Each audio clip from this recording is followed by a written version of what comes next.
I managed to get through 38 games this Steam Next Fest, so let's go through some of my thoughts. Dungeon Inn is a board game style, turn-based in-management puzzle game. It throws a really fun mechanic of trying to maximise visitors while making sure the two rival guilds don't clash. But if they do, just make sure you're on the winning side. I wasn't expecting to spend most of the gameplay on the exterior of the building in a game like this, but I had fun. There's plenty of different objectives to meet each cycle and loads of interesting events and expansions to discover along the way. Haunty is like if an art-forward indie studio got their hands on the Mario Odyssey formula, using possession abilities to explore the world, find collectibles, and work through a variety of puzzles and challenges, all packaged within a beautiful art style. My only very minor gripes are with the slow base movement speed. That's just always a general pet peeve of mine.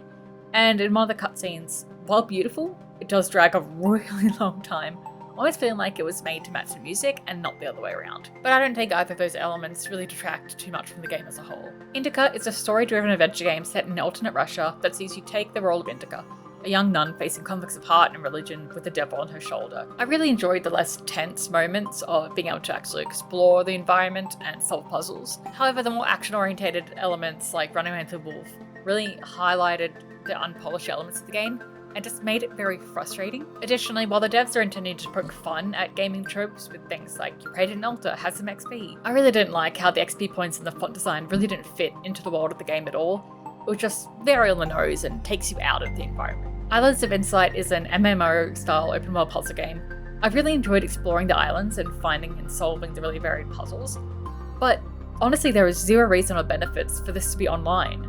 So that element really does feel like an attempt to shoehorn in live service features and their financial incentives into the game. It's Kooky, Land of Aotearoa is a very short and cute hidden object game where you're introduced to Aotearoa, aka New Zealand, and its culture and history, and must find the wacky things in the scene that don't belong, like surfing horses. Because of its very heavy use of a white base colour, I really appreciated the night mode that provided a reduced eye strain.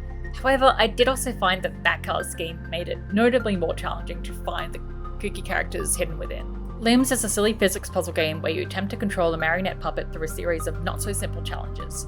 I made the mistake of playing this game with keyboard and mouse, which I felt definitely made things more exhaustingly frustrating difficult, rather than hilariously difficult. The limb selecting issue aside, I could definitely see this being listed on fun couch co-op games alongside things like Octodad. You can check out the full videos over on YouTube, or follow me here for even more indie game recommendations.